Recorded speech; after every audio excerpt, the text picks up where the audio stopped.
golongan. 20 kali 3 ini 60. Berarti dari 73 golongan sudah 60 aliran yang tidak menyebut dirinya Ahlus Sunnah wal Jamaah. Tinggal 13. Yang 11 tidak bisa disebut Ahlus Sunnah wal Jamaah karena jamaahnya tidak ada. Ini kita ini lucu ya, orang-orang Wahabi di Nusantara mengaku Ahlus Sunnah wal Jamaah, tapi mereka tak punya jamaah. Kalau berkumpul harus menjemput teman-temannya yang dari mana-mana. Mana jamaahnya? Katanya Ahlus Sunnah wal Jamaah, kok tak punya jamaah? Ini kan lucu. Ini memang termasuk min ajaib hadzal zaman. Orang-orang Wahabi lucu terus itu. Nah, kalau tidak semua aliran mengaku Ahlus Sunnah wal Jamaah, lalu siapa? Dalam perjalanan sejarah hanya 2 golongan yang mengaku Ahlus Sunnah wal Jamaah. Yang pertama, golongan mayoriti kaum muslimin, jumhur muslimin yang mengikuti mazhab Asy'ariyah Maturidiyah. Ini jumhur.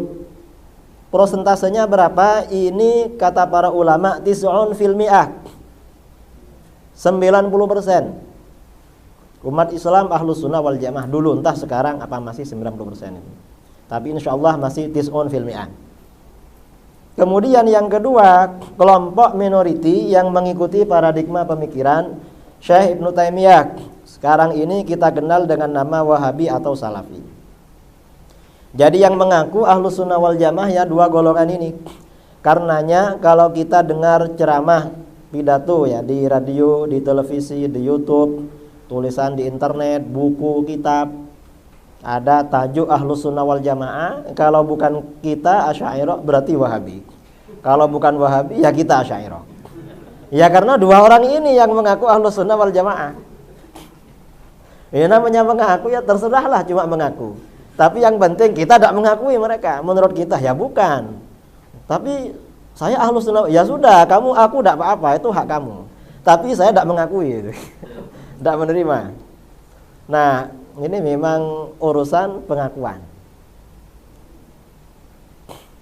Nah, antara kelompok pertama dengan kedua ini perbedaannya sangat radikal, syadid. Baik di dalam akidah maupun di dalam amaliyah. Di dalam akidah kita tentang ketuhanan ini meyakini Tuhan tidak bertempat. Karena Tuhan itu bukan benda, tidak butuh tempat.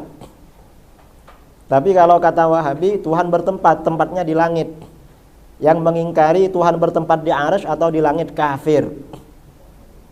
Ini namanya kan perbedaan yang sangat keras. Amaliyah juga begitu. Kita ini menganjurkan istighatsah, tawassul, tabarruk. Tapi kata Wahabi, istighatsah, tawassul, tabarruk, syirik, syirkan akbar, mukhrij anil millah. Selama-lamanya masuk neraka katanya. Itu kata mereka istighatsah. Jadi perbedaannya memang radikal. Nah, dalam perbedaan yang radikal ini biasanya menimbulkan pertarungan ideologi.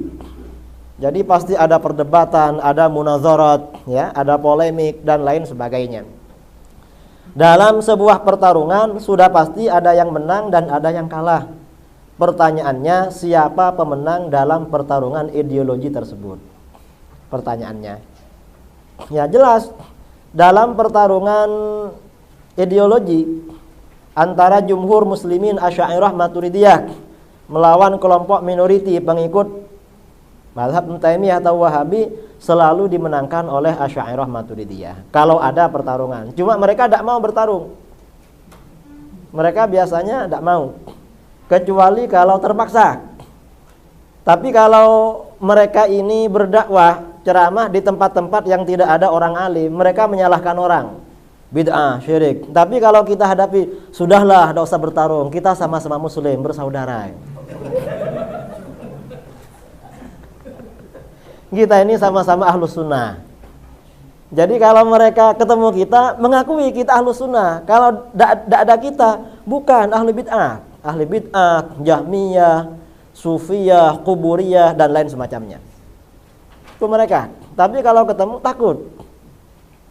Mereka ini mensyirikkan tabarruk. Tapi kalau ketemu kadang ya pura tabarruk juga. Saya ini kadang kalau ketemu dengan tokoh-tokoh mereka dalam satu forum, waktunya sholat, Gus, antum imam, tabarruk. Saya juga berpikir ini kan mengharamkan syirikkan tabarruk, tapi kok tabarruk dengan saya ini. Jadi memang tidak paham lah Wahabi itu apa, cuma dia ikut Wahabi karena uangnya dari Saudi atau apa, kita tidak paham.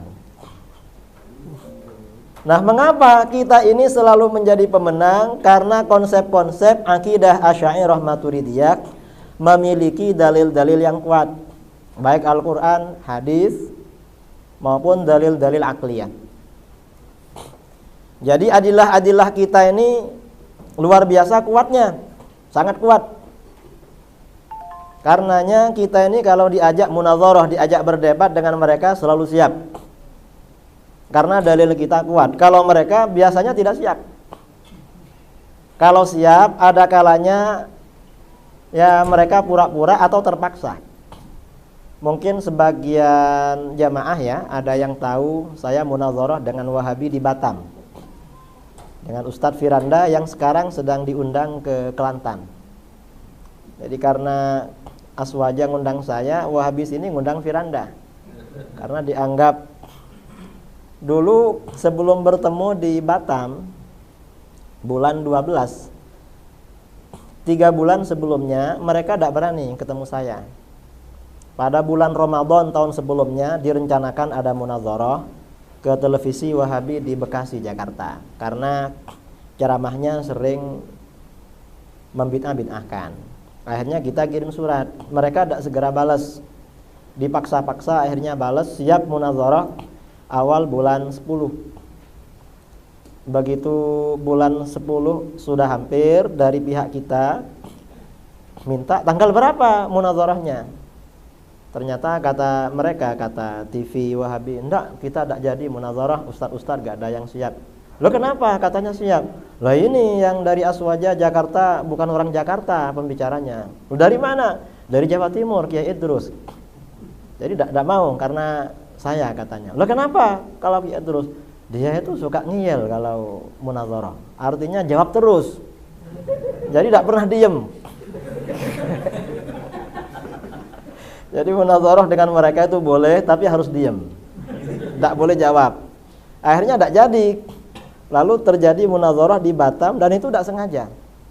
Karena yang dari Aswaja merahasiakan siapa yang dijemput, yang dari Radio Hang, Radio Wahabi juga merahasiakan. Tidak tahunya ketemu sama Ustadz Firanda. Sama-sama tanpa sengaja itu. Ini jadi kita ini selalu menjadi pemenang dalam pertarungan ideologik. Karena kita ini selalu menjadi pemenang, maka sejak dulu istilah Ahlus Sunnah wal Jamaah identik dengan Asy'ariyah Maturidiyah. Kata para ulama kita, idza utliqa Ahlus Sunnah wal Jamaah fal muradu bihim al Asy'ariyah wal Maturidiyah. Apabila Ahlus Sunnah wal Jamaah disebutkan, maka maksudnya adalah Asy'ariyah Maturidiyah, bukan yang lain. Karena ini sudah menjadi istilah. Istilah itu tidak bisa dirubah. Nah, sekarang persoalannya ada orang-orang sekarang bertanya, apakah ada dalil bahwa Asy'ariyah Maturidiyah itu benar-benar Ahlus Sunnah wal Jamaah? Harusnya pertanyaan ini tidak penting. Masa Asy'ariyah Ahlus Sunnah wal Jamaah perlu ada dalilnya? Semua firqah sepakat kita ini Ahlus Sunnah wal Jamaah. Cuma karena sekarang ini kan semuanya harus ada dalil. Kalau udah ada dalil, kita ini digugat. Kita ini kalau mendalili Ahlus Sunnah wal Jamaah seperti kata penyair, walaisa yasihhu fil adhani syai'un idza ihtajan naharu ila dalili. Tidak akan pernah dalam pikiran siapapun, tidak akan pernah sah, tidak akan pernah benar dalam pikiran siapapun apabila untuk menyatakan sekarang ini siang hari perlu pada dalil. Sekarang ini siang apa malam? Siang, mana dalilnya? Ya sama dengan ini, Ahlus Sunnah wal Jamaah, Asy'ariyah Maturidiyah, Ahlus Sunnah wal Jamaah, mana dalilnya? Tidak perlu sebenarnya, tapi ada apa-apalah. Karena apa? Yang menjadi kompetisi dengan kita ini adalah Wahabi. Kita membuktikan bahwa kita Ahlus Sunnah wal Jamaah berdasarkan dalil yang memang disepakati antara kita dengan mereka. Karena kita dengan mereka ada banyak adillah yang memang disepakati. Mereka berdalil bahwa mereka Ahlus Sunnah wal Jamaah pakai ini, kita juga pakai. Nah, kira-kira dengan ukuran yang sama, dalil yang sama, yang paling cocok itu siapa? Kita atau mereka? Ini yang akan kita bicarakan. Nah, yang pertama, dalil bahwa kita Ahlus Sunnah wal Jamaah, kita ini golongan yang berpegang teguh konsisten dengan konsep jamaah. Dalam hadis riwayat Imam Ahmad dan Abu Dawud, Rasulullah Shallallahu alaihi wasallam bersabda, "Wa inna hadhil